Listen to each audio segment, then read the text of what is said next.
নমস্কার বন্ধুরা, গল্পের চিলেকোঠা পরিবারে আপনাদের সকলকে স্বাগত জানাই। আমি সায়নী। আজ আমাদের নিবেদন বিখ্যাত সাহিত্যিক শ্রী প্রেমেন্দু মিত্র রচিত গল্প পুনর্মিলন। গল্পটি কেমন লাগলো কমেন্টে জানাবে। যদি ভালো লাগে লাইক করবে, আর চ্যানেলটিতে যদি নতুন হয়ে থাকেন সাবস্ক্রাইব করবেন। তবে চলুন আর দেরি করব না, শুরু করি আজকের গল্প। শ্রী প্রেমেন্দ্র মিত্র রচিত পুনর্মিলন।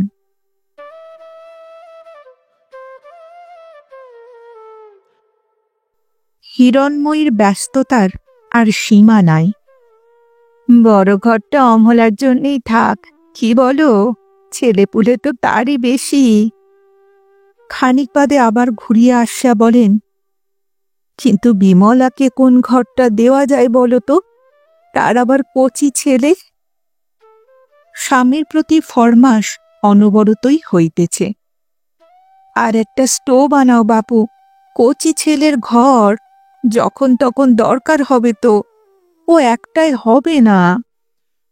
আবার বলছেন, আজকাল আবার যা মশা, মশারি বাপু তুমি দুটো কিনেই আনো। ওরা ছেলে মানুষ, সব গুছিয়ে আনতে কি পারে? ছোট মেয়ে ক্ষান্ত সঙ্গে সঙ্গে ব্যস্ত হইয়াছে, বলছে, আমি মা নদীর সঙ্গেই শোবো, কিন্তু বলে রাখছি। হ্যাঁ মা, স্টেশনে এখনো লোক পাঠানো হলো না? নদী 8টার ট্রেনে যে আসবে। ও মা, নদী বোধহয় হিন্দুস্তানি হয়ে গেছে বলো। সেখানে নাকি বাংলা কথা বলবার একটা লোকও নেই। ছোট মেয়ে ও তাহার দিদি পিঠোপিঠি দুই বোন। বিবাহের পূর্বে দুইজনকে ঠিক যমজের মতোই দেখাইত। দুজনের ভাবও ছিল অত্যন্ত বেশি। এক দণ্ডের জন্য ছাড়াছাড়ি হইত না। তাহার পর নদীর বিবাহ হইয়াছে। আজ 5 বৎসর দুই বোনে দেখা নাই। ক্ষান্তর বিবাহের সময় দেখা হইবার কথা, কিন্তু শেষ পর্যন্ত নদীর স্বামী লিখিয়াছিল, সময় বড় খারাপ, ছুটি চাহিলে মিলিবে না, কামাই করিলে চাকরি যাইবার সম্ভাবনা। সুতরাং এবার আর অতদূর যাওয়া সম্ভব হইল না। তারপর এত দিন বাদে নদী আসিতেছে। শুধু নদী নয়, এবারই সবকটি মেয়েই অনেক দিন বাদে প্রথমবার এইবার মিলিত হবে। বাড়িময় উৎসাহ, আনন্দ, ব্যস্ততার তাই আর সীমা নাই।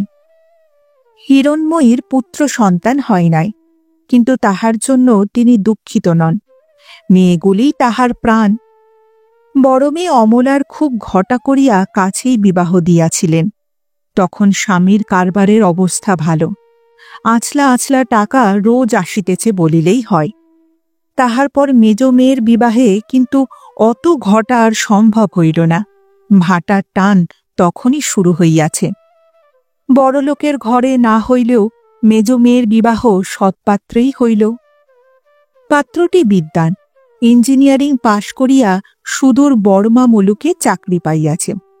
অত দূরে মেয়ে পাঠাইতে হিরণময়ীর আপত্তি ছিল, কিন্তু শেষ পর্যন্ত স্বামীর কথায় প্রবোধ মানিলেন।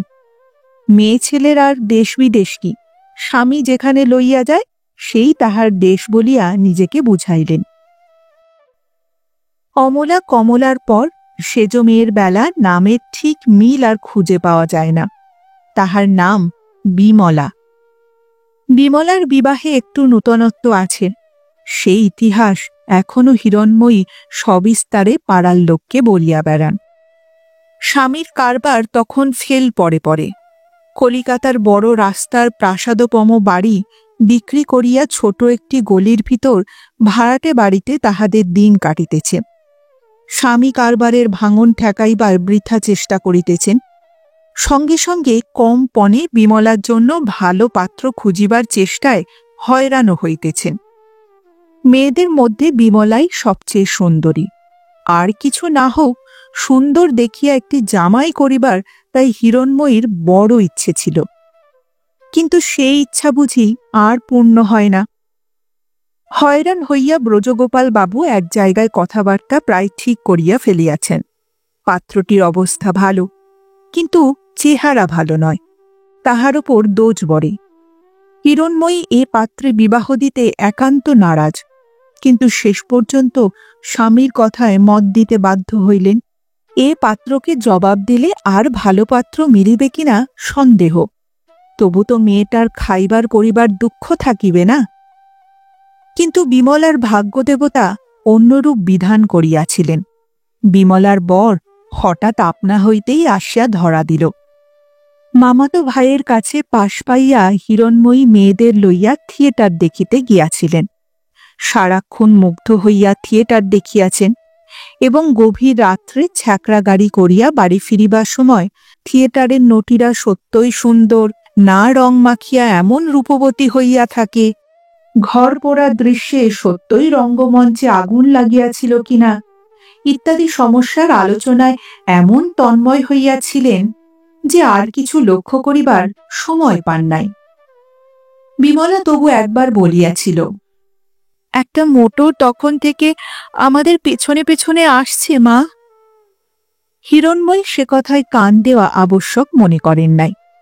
তার পরের দিন নূতন এক ঘটক আসিয়া হাজির। ব্রজগোপাল বাবু তো নিজের সৌভাগ্য বিশ্বাসই করিতে পারেন নাই। তাহার মতো বামনের ভাগ্যে এমন চাঁদ মিলিবে, এ কথা তিনি কেমন করিয়া বিশ্বাস করিবে? ব্যাপারটা অসাধারণ। হাতিবাগানের বিখ্যাত দত্ত পরিবারের ছোট ছেলের সঙ্গে তাহার মেয়ের বিবাহের প্রস্তাব লইয়া ঘটক আসিয়াছে। ব্রজগোপালবাবু ঘটককে কি যে সম্মান করিবেন ভাবিয়া পাইলেন না। আমতা আমতা করিয়া বলিলেন, আপনি পরিহাস করছেন না তো? আমার মেয়ে তাদের দাসীগিরি করবারও যোগ্য নয়, তাদের পছন্দ কি হবে? ঘটক হাসিয়া জানাইল, আগে আপনাকে সেসব ভাবতে হবে না মশাই, যার কোণে সে নিজেই পছন্দ করেছে, এখন 4 হাত এক করলেই হয়। সত্যই ব্রজগোপাল বাবুকে ভাবিতে হইল না।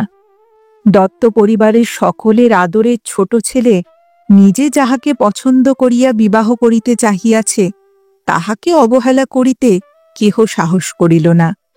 একদিন সত্যই বিবাহ হইয়া গেল। হিরণময়ী শুধু সুন্দর জামাই চাহিয়াছিলেন, কিন্তু বাস্তব তাহার কল্পনাকেও ছাড়াইয়া গেল। জামাই শুধু কার্তিকের মতো সুপুরুষ নয়, কুবেরের মতো ধনবানও বটে। বিমলার বুঝি অনেক জন্মের তপস্যা, নহিলে থিয়েটারে একবার চোখের দেখা দেখিয়া তাহার জন্য অমন রূপবান ও ধনবান ছেলে পাগল হইবে কেন? বিমলার পর নির্মলা, আলোর পর অন্ধকারও বুঝি বলা চলে। হিরণময়ীর মেয়েদের মধ্যে এইটিকেই কুৎসিত বলিলে মিথ্যা বলা হয় না। বিবাহ তাই যেমন তেমন করিয়াই হইল। পাত্রটির বয়স হইয়াছে, লেখাপড়া তেমন জানে না, সামান্য আয়ে চাকরি করে বলিয়া এবং 3 কুলে কেহ নাই বলিয়া এতদিন বিবাহ করে নাই।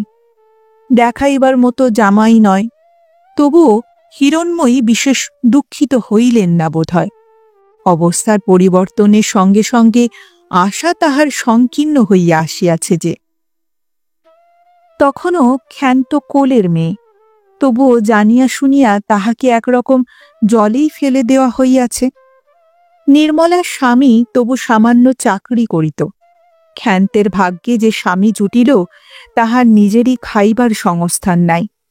নেহাতি মেয়ের বিবাহের বয়স পার হইয়া যাইতেছে দেখিয়া পাড়া প্রতিবেশীর কাছে মান রাখিবার জন্য ধরিয়া বিবাহ দেওয়া হইল। মার্কামারা বকাটে ছেড়ে, নেশা ভাঙও সম্ভবত করিয়া থাকে। আপাতত সে একরকম ঘর জামাই হইয়াই আছে। তাহার পর 5 বৎসর কাটিয়াছে। ব্রজগোপালবাবু পূর্বের অবস্থা আর ফিরিয়া পান নাই সত্য, কিন্তু কারবার ভাঙনের কিনারায় আসিয়া আবার একটু ভালোর দিকে ফিরিয়াছে। হিরণময়ী সচ্ছল অবস্থার দিনে কি ব্রত করিয়াছিলেন, অর্থাভাবে সে ব্রত এতদিন উদযাপন হয় নাই। এতদিনে তা এবার হইবে, কিন্তু ব্রত উদযাপনটা গৌণ ব্যাপার। সেই উপলক্ষে সমস্ত মেয়েদের একত্র দেখিতে পাওয়াই তো মুখ্য। মেয়েরা নিজের নিজের সংসার লইয়া ব্যস্ত। এ সুযোগ গেলে আর কখনো দেখা হইবে কিনা সন্দেহ। হিরণময়ী স্বামীকে সেই রূপই বুঝাইয়াছেন। ব্রজগোপালবাবুও আর আপত্তি করেন নাই। সবার আগে আসিল কমলা, সঙ্গে তার স্বামী প্রভাসও। প্রভাস একেবারে পুরো দস্তুর সাহেব, শ্বশুরবাড়িতেও হ্যাট কোট প্যান্ট পরিয়া আসিয়াছে। কমলারও অনেকটা বিবির মতো বেশভূষা। ক্ষান্ত তো দিদির শাড়ি পরিবার ধরন দেখিয়াই অবাক। দিদির সঙ্গে ভালো করিয়া কথা কহিবার সাহসই তাহার হয় না। হিরণময়ী এবং ব্রজগোপালবাবুরও কেমন একটু বাঁধো বাঁধো থাকে। কমলা, মায়ের সেই অত্যন্ত ন্যাওটা মেয়েটি, কেমন যেন পর হইয়া গিয়াছে। মুখে যাহার কথা ফুটিত না, সে আজকাল ফরফর করিয়া কথা বলে। দু একটা ইংরাজিও সেই সঙ্গে জুড়িয়া দেয়। একটু রোগা হইয়াছে, কিন্তু তাহাতে আরও যেন ছেলে মানুষ দেখায়। ছেলেপুলে হয় নাই, বোধহয় আর হইবেও না। মা সেজন্য একবার বুঝি দুঃখ প্রকাশ করেন, কিন্তু কমলা হাসে, বলে, ছেলেপুলে হলে যেন ভারী সুখ। উনি তো বলেন, ওইসব বোকামিতে আমাদের দরকার নেই। মায়ের কাছে কথাগুলো যেন একটু নির্লজ্জের মতো শোনায়। কমলা যেন একটু বেহায়াই হইয়াছে। বাপ মা সামনে স্বামীকে দেখিয়া ঘুমটা তো দেয়ই না, স্বচ্ছন্দে কথা বলে। ব্রজগোপালবাবু কাছে থাকিলে তাড়াতাড়ি সরিয়া পড়েন। হিরণময়ীও অস্বস্তি বোধ করিয়া মাথা নিচু করিয়া থাকেন। মনকে বোঝাইতে চেষ্টা করেন, আজকালকার ওই রকমই ফ্যাশন। তাছাড়া থাকে সেই কোন মগের মুলুকে, ওরার দোষ কি? অমলা প্রকাণ্ড একটা মোটরে করিয়া এক রাশ ছেলেপুলে লইয়া আসিল। তাহার স্বামীও সঙ্গে আসিয়াছেন। গোলগাল ছোট্টখাট্ট ভালো মানুষটি। অত বড় ঘরের ছেলে বলিয়া বুঝিবার জো নাই। অমলাকেই তাহার চেয়ে অনেক ভারী কি দেখায়। অমলা ছেলেবেলা হইতেই একটু গম্ভীর, এখন তাহাকে অত্যন্ত রাশভারী মনে হয়। তাহাদের সরকারও সঙ্গে আসিয়াছে। দেখা যায় যে বাবুর চেয়ে অমলাকেই সে মান্য করে বেশি। আদেশপত্র অমলাই সব দেয়। ছেলেপুলেরা বাপকে তো মানেই না, ভয়ে যা করে তা মাকে। অমলা আসিয়াই কাজকর্মের ভার নিজের স্কন্ধে তুলিয়া লয়। ব্যাপারটা অত্যন্ত স্বাভাবিকভাবেই ঘটিয়া যায়। খানিক বাদে বরং মনে হয় যে অমলা না আসা পর্যন্ত কাজকর্ম যেন মোটেই সুশৃঙ্খলার সহিত চলিতেছিল না। সে না থাকিলেই সব যেন গোলমাল হইয়া যাইত, এমনও সন্দেহ হয়। হাঁক ডাক করিয়া ফরমাইশ দিয়া অমলা সকলকে ব্যস্ত করিয়া তুলিল। এ ছেঁড়া মান্ধাতার আমলে সামিয়ানা কে এনেছ? বিনোদ বুঝি? যাও বলছি, ফিরিয়ে দিয়ে এসো। বিনোদ ক্ষান্তর স্বামী। কাপড় অভাবে চওড়া পার একটা শাড়ি পরিয়া সে কাজ দিয়া যাইতেছিল বোধহয় রান্নার জায়গায়। রসুই বামুনদের সঙ্গে ইতিমধ্যে সে বেশ ভাব জমাইয়া লইয়াছে। গোপনে গোপনে দু এক ছিলিম চলিয়াছে বলিয়াও বোধ হয়। বিনোদ দাঁড়াইয়া পড়িয়া একটু রসিকতা করিবার চেষ্টা করিল। ও ছেঁড়া নয় বর্দি, ও হলো সামিয়ানার জানলা। আজকালকার ফ্যাশন জানো না? অমলা গম্ভীরভাবে বলিল, তুমি এখনই ফেরত দিয়ে এসো। ভালো সামিয়ানা যদি না পাও সেখানে, তাহলে অন্য জায়গায় দেখতে হবে। অমলার কণ্ঠস্বরে কিছু একটা আছে। বিনোদের রসিকতার উৎসাহ একেবারে নিবিয়া যায়। ঘাড় কামানো মাথাটা বার কয়েক চুলকাইয়া রান্নাঘরের লোভ ত্যাগ করিয়া সে সামিয়ানা বদলাইতেই শেষ পর্যন্ত বাহির হয়। অমলার হাতে তাহার মা বাপেরও নিস্তার নাই। কই মা, তোমার পুরুত ঠাকুর কই? আর তুমি ওই কাপড় পরে আছো যে, সে গরদখানা কি হলো? মা একটু হাসিয়া বলেন, হেও তো বেশ শুদ্ধ কাপড় বাপু, আর সে গরদ পরে না। কেন পরে না শুনি? কে বলেছে ও তোমার শুদ্ধ কাপড়? সব বিদেশি সস্তা কাপড়। কি করে যে তৈরি হয় কে জানে। না না, তুমি গরদ বার করে আনো, না হলে আমার ট্রাঙ্কে একটা আছে, দেব এনে। মাকে তাই বাধ্য হইয়া কাপড় বদলাইতেই যাইতে হয়। অমলার কর্তৃত্ব সকলেই সহজে সানন্দে মানিয়া লয়। তাহার আদেশে জবরদস্তি আছে, কিন্তু অহংকার নাই। কিন্তু একজনের একটু খারাপ লাগে, এবারের ভিতর সামান্য একটু অশান্তির বীজও বুঝি অঙ্কুরিত হইবার উপক্রম হয়। অমলা মাঝের ঘরে ঢুকিয়া বলে, হ্যাঁ রে কমলি, তোদের সঙ্গে ওই যে বেয়ারা এসেছে, ও কি জাত? কমলা হাসিয়া বলে, কি জাত কে জানে, ও তো মাদ্রাজি। মাদ্রাজিদের কি জাত নেই? ও মা, থাকবে না কেন, কিন্তু আমি সেসব খোঁজ করিনি। হো মা, জাত জানিস না, অথচ ঘরদোর জিনিসপত্র সব ছুঁয়ে টুয়ে বেড়াচ্ছে, কিছু বলিস নি যে? তাতে কি হয় গো দিদি? হয় হয় রে পাগলি, হিন্দুর বাড়িতে দোষ হয়। আমরা তো তোর মতো খ্রিস্টান নই, তবে আজকের মতো বাইরের ঘরে থাকতে বলে দে, পুজো আচ্চার দিন, বুঝেছিস? কমলা হাসিয়া বলে, আচ্ছা মুশকিল বাবু, ও তো সেখানে আমাদের রেঁধে পর্যন্ত দিয়েছে, কি হয়েছে কি তাতে? অমলাও হাসিয়া বলে, হয়েছে এই যে তোর হাতে আর আমরা খাবো না। ও, তা খেও না, বেশ তো। কথাটা হাসিয়া বলিলেও কমলা মনে মনে বুঝি একটু অসন্তুষ্টই হয়। হ্যাঁ রে, প্রভাসকে দেখছি না কেন? উনি তো একটু বেরিয়েছেন দিদি। বেরুতে দিলি কেন? থাকলে একটু দেখাশোনা করতে পারত। কমলা অপ্রসন্নভাবে বলে, সে তো তোমরাই করছো দিদি, আমরা ওসব বুঝি টুঝি না। আমরা কথাটার ওপর একটু জোরই দেওয়া হয়েছে। কমলা বুঝিতে পারিয়া একটু গম্ভীর হইয়া যায়। মায়ের সর্বাপেক্ষা রূপসী মেয়ে, দত্ত পরিবারের আদরের বধূ বিমলা আসিয়াছে অনেক দেরিতে, অত্যন্ত সাধারণ বেশে একটা ছ্যাঁকড়া গাড়ি করিয়া। 6 মাসের ছেলেকে এসে নিজেই কোলে করিয়া আনিয়াছে। দুঃসম্পর্কের এক দেওর পৌঁছাইয়া দিতে আসিয়াছে মাত্র, সঙ্গে একজন ঝিও আসে নাই।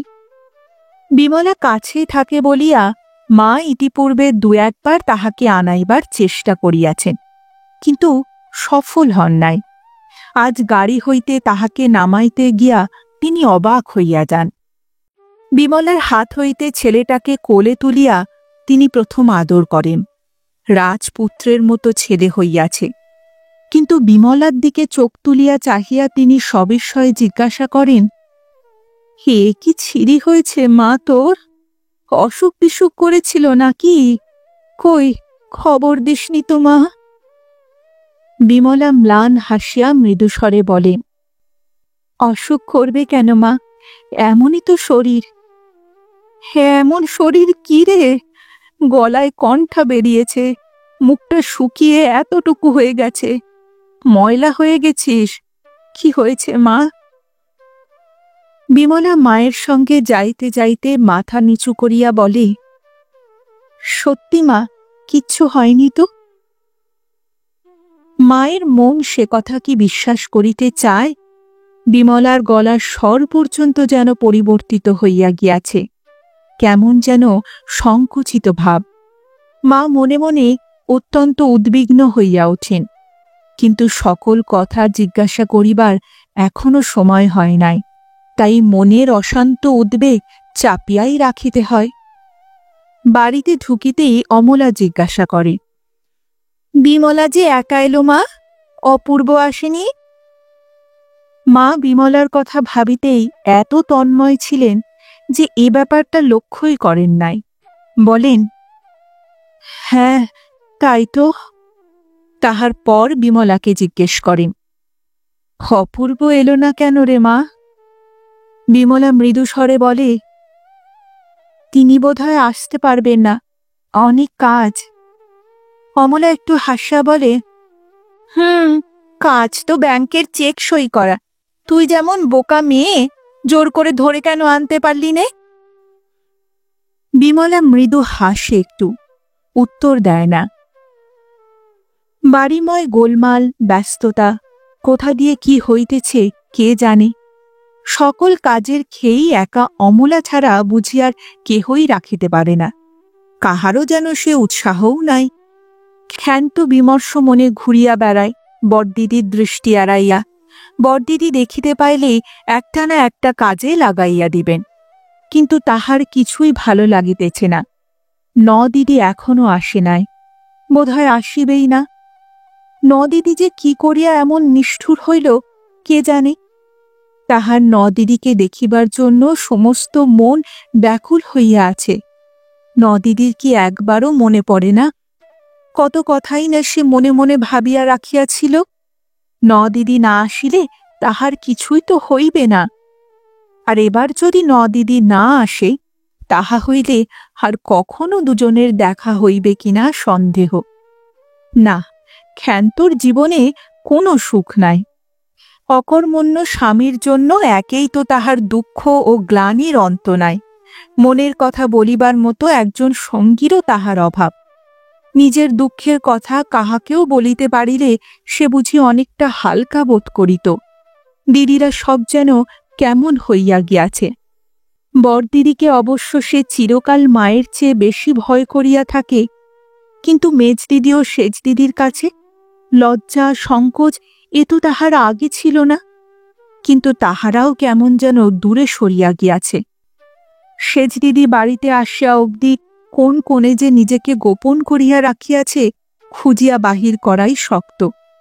যে সেজদিদির হাসিতে বাড়ি সারাক্ষণ মুখর হইয়া থাকিত, গলার আওয়াজের জন্য যে মার কাছে অহরহ বকুনি খাইয়াছে, আজকাল তাহার মুখ দিয়া একটা কথা বাহির করাই কঠিন।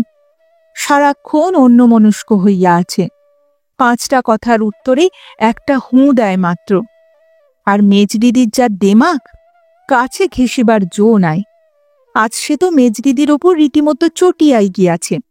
মেজদিদি কি সব নতুন ফ্যাশনের কাপড় জামা আনিয়াছে, তাহাই দেখিতে গিয়াছিল। আর কাপড় দেখাইতে দেখাইতে হঠাৎ মেজদিদি বলিয়া বসিল, হ্যাঁ রে, বিনোদ আজকাল কাজকর্ম কিছু করছে? স্বামীর কাজকর্মের কথায় লজ্জা পাইয়া ক্ষান্ত চুপ করিয়া যায়। কমলা তাহার পরও বলে, বসে বসে খাচ্ছে তো। কি বেহায়া বাপু, বাবার যেমন কাণ্ড, বেশ্যার পাত্র ছিল না যেন। কথাগুলো হয়তো ক্ষান্তর প্রতি সহানুভূতি দেখাইবার জন্যই বলা হইয়াছিল, কিন্তু ক্ষান্ত প্রসন্ন হইতে পারে নাই। মেজদিদি আবার বলিয়াছে, একটু মান অপমান জ্ঞান নেই বাপু। কি বলে একটা শাড়ি পরে চাকর বাকরের মতো ঘুরে বেড়াচ্ছে বলতো? আমি তখন ডেকে খুব ধমক দিয়েছি। আমাদের বেয়ারা রামেশ্বরের কাছ থেকে তো একটা বিড়ি চেয়েছে। তা ধমকালেও কি লজ্জা আছে? দাঁত বের করে হাসতে হাসতে চলে গেল। ক্ষান্তর কিন্তু অত্যন্ত একটা দরকারি কাজের কথা মনে পড়িয়া যাওয়ায় কাপড় দেখা তখন আর হয় নাই। কমলা ডাকিয়া বলিয়াছিল, এই সিল্কের খানা দেখে গেলি না? ক্ষান্ত যাইতে যাইতে বলিয়াছিল, না গো মেজদিদি, এখন থাক। না, মেজদির অহংকার বড় বেশি। বাপের বাড়ি আসিয়া অত সাজগোজি বা কেন? তাহারা কখনো কাপড় জামা দেখে নাই নাকি? নদীর ওপর তাহার অত্যন্ত অভিমান হইতেছে। সে আসিলে তাহার তো কাহাকেও দরকার হইত না। তাহারা দুইজন এতক্ষণ চিলেকোঠার ঘরে গিয়া গল্প করিতে পারিত। চিলেকোঠার অবশ্য আগেকার আর সে আকর্ষণ নেই। পাশে একটা মস্ত বাড়ি উঠিয়া তাহাদের চিলেকোঠার সামনেটা আড়াল করিয়া দিয়াছে। দূরের সেই পুকুর ঘাট আর সুপুরি গাছের বন আর দেখা যায় না। দুজনে মিলিয়া তখন কি উৎসাহের সঙ্গেই না ছাদ হইতে পরস্পরের সহিত প্রতিযোগিতা করিয়া সেই পুকুরে ঢিল ছুড়িয়াছে। আজকাল ইচ্ছা থাকিলেও তাহারা ঢিল ছুঁড়িতে পারে না। তাহাদের আর সে বয়স কই? কেন যে নাই তাহা ক্ষান্ত ভালো করিয়া বোঝে না। ঢিল ছুঁড়িবার লোক তো এখনো তাহার প্রচুর, তবে লোকে কি বলিবে এই যা। আর নদীও সেরকম নিশ্চয়ই নাই। এই পরিবর্তনের কথা ভাবিয়া ক্ষান্তর দুঃখ হয়। সত্যই বিবাহের পূর্বে তাহারা বেশ ছিল। কতদিন তাহারা দুই বোনে পরামর্শ করিয়াছে যে তাহারা কিছুতেই বিবাহ করিবে না। দুইজনে দুই জায়গায় ছাড়াছাড়ি হইয়া যাইতে তাহাদের অত্যন্ত আপত্তি ছিল। সত্যই সেসব কল্পনা আকাশকুসুম হইয়া দাঁড়াইল। ঘুরিতে ঘুরিতে ক্ষান্ত বাবার সামনে গিয়া পড়ে। ব্রজগোপালবাবু ভাঁড়ার ঘরের একপাশে বসিয়া তামাক খাইতেছেন। ক্ষান্তকে দেখিয়া বলেন, হ্যাঁ রে, বিনোদকে দেখছি না যে মা। ক্ষান্ত অপ্রস্তুত হইয়া পড়ে, হাসিও পায় একটু। বাবার অদ্ভুত সব কথা, স্বামীকে তাহার যেন চোখে চোখে রাখিবার কথা, না দেখিতে পাওয়ার কারণ সে কেমন করে জানিবে। ক্ষান্ত চুপ করিয়া থাকে।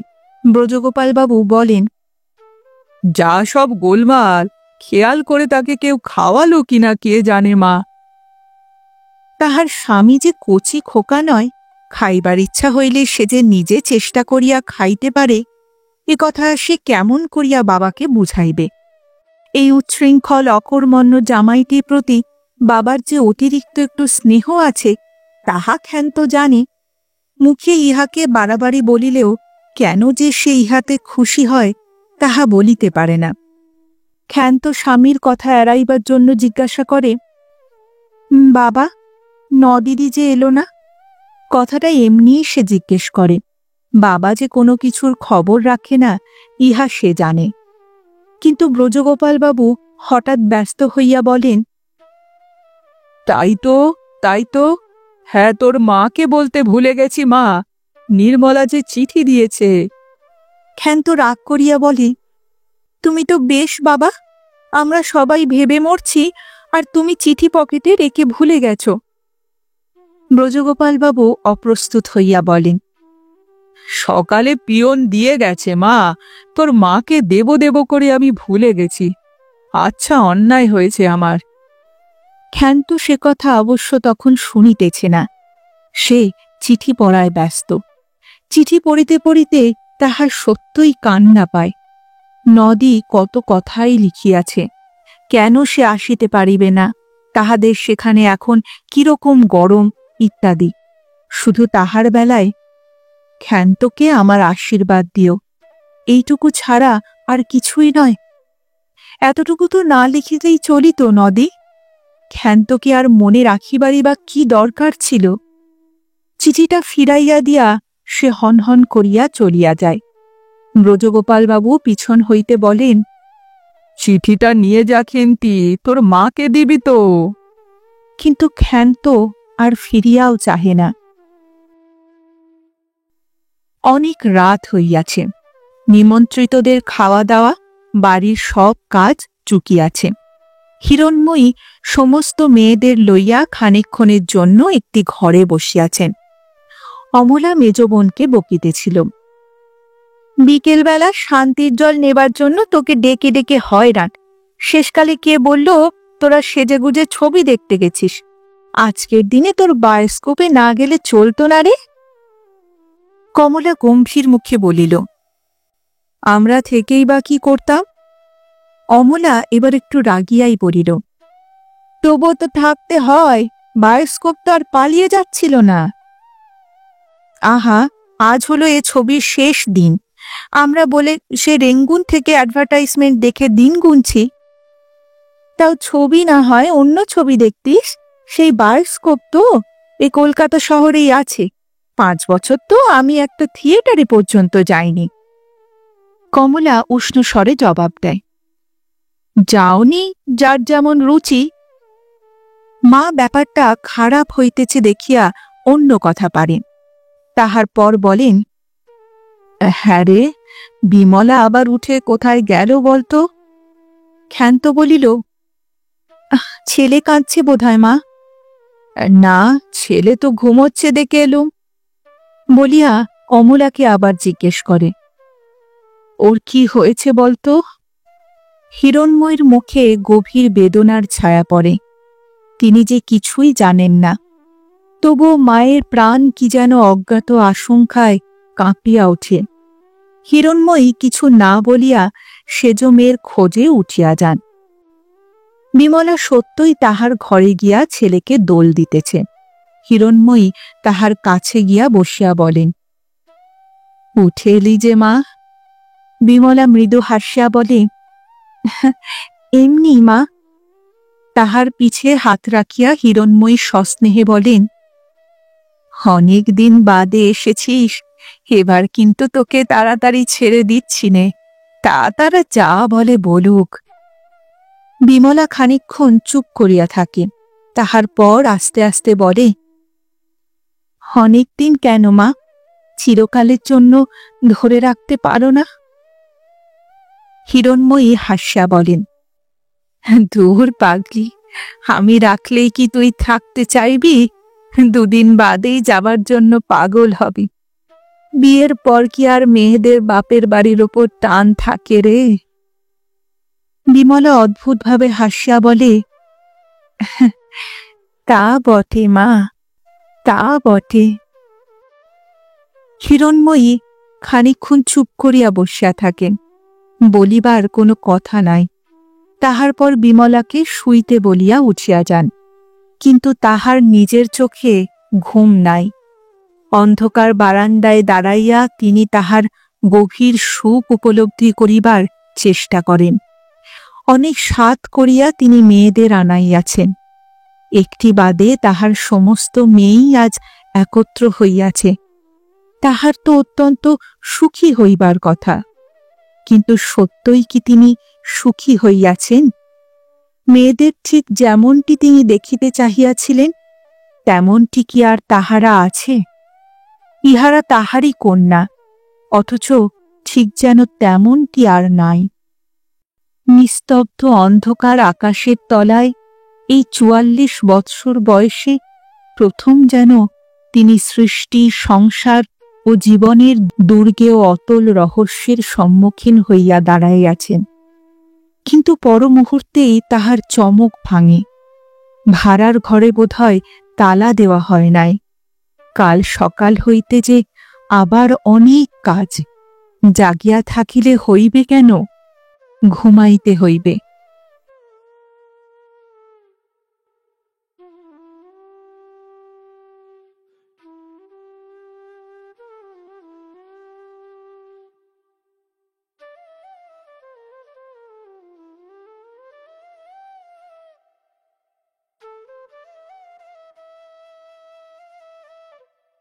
শুনছিলেন আজকের গল্প শ্রী প্রেমেন্দ্র মিত্র রচিত পুনর্মিলন। ফিরে আসছি আরেকটি নতুন গল্পের সঙ্গে কিছুদিনের মধ্যে। ততদিন ভালো থাকবে, সুস্থ থাকবে এবং গল্পে থাকবে। আর আমার গল্প পাঠ ও উপস্থাপনা যদি ভালো লাগে তাহলে লাইক আর কমেন্ট করতে ভুলবেন না। আর চ্যানেলটিতে যদি নতুন হয়ে থাকেন সাবস্ক্রাইব করবে, এতে আমার উৎসাহ ও আত্মবিশ্বাস দুই বাড়ে। তাহলে আজ এখানেই বিদায় নিচ্ছি, আবার দেখা হচ্ছে। নমস্কার।